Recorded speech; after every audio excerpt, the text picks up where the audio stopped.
और चलिए अब सीधा आपको सुनवाते हैं कि बजट पेश होने के बाद मध्य प्रदेश के मुख्यमंत्री डॉक्टर मोहन यादव ने क्या प्रतिक्रिया दी है। मुझे इस बात की प्रसन्नता है कि लगातार यशस्वी प्रधानमंत्री श्रीमान नरेंद्र मोदी जी के नेतृत्व में देश को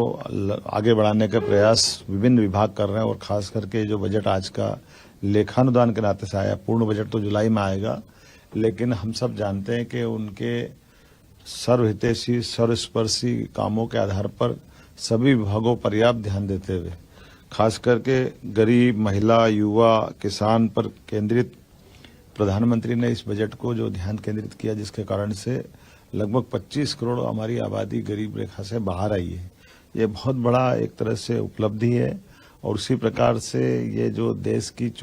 दुनिया की चौथी अर्थव्यवस्था के रूप में भारत परिवर्तित हुआ है और आने वाले समय में ये जो नया टेन्योर आएगा, इसमें तीसरी अर्थव्यवस्था का जो उनका संकल्प है उसका पूरा बेस दिखाई दे रहा है। ये अमृतकाल में भारत को 2047 तक दुनिया का नंबर 1 देश बनाने की दिशा में जो काम किए जा रहे हैं उसके परिणाम है। और खास करके इस 2 करोड़ लोगों को नए आवास देने की जो कल्पना की गई है, ये तो बगैर कोई कारण से गरीब लोग अपना घर नहीं बना पा रहे हैं, उनके घर पे वो अभिशाप नहीं है, ये परमात्मा की कृपा है। यशस्वी प्रधानमंत्री हर गरीब के घर पक्की छत का जो सपना देखते हैं उसका ही परिणाम है कि उनने अभी जो पुरानी गरीबी रेखा की लाइन थी उसमें बड़े पैमाने पे वो काम किया था और 2 करोड़ नए घर का जो संकल्प किया, ये अद्भुत है। इसी के साथ साथ हमारी आंगनवाड़ी, आशा कार्यकर्ता और इनको सबको भी आयुष्मान योजना का जो लाभ दिया है, ये लंबे समय से दरकार थी कि ऐसे जो थोड़े अपनी सेवाएं देते थे गरीब वर्ग है उनको भी लाभ मिलना चाहिए। आगामी खास करके जिस प्रकार से डिजिटल इंडिया को बढ़ावा देने की बात कही है और डिजिटल इंडिया के माध्यम से बड़े पैमाने पर बहुत सारे सुधार भी लागू किए जा रहे हैं, इन सुधारों के बलबूते पर भारत बहुत आगे बढ़ेगा और खासकर मिडिल क्लास के लिए जो नई आवास योजना लेकर के आए हैं, इसका लाभ भी हमारे लिए एक बड़ा उपलब्धि भरा रहेगा।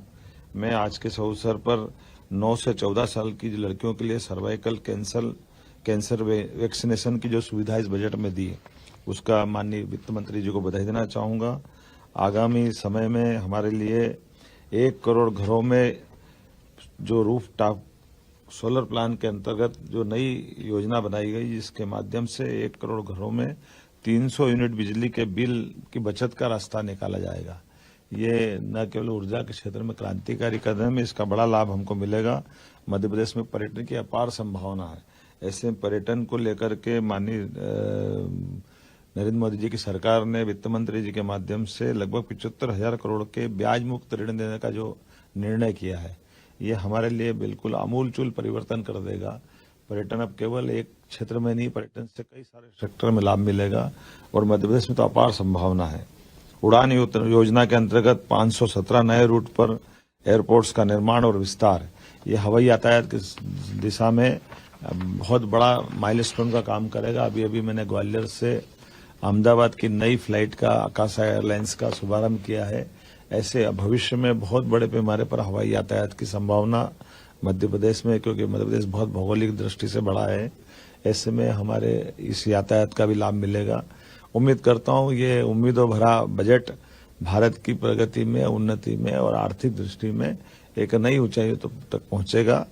मेरी अपनी ओर से श्रीमती निर्मला सीतारमण जी को बधाई, माननीय प्रधानमंत्री जी को बधाई। और इसी परिप्रेक्ष्य में हमारे विभिन्न विभागों को जोड़ करके हम अपने लेखानुदान में इन बजट का लाभ लेंगे और मध्य प्रदेश को देश का नंबर 1 का राज्य बनाने देंगे। मुझे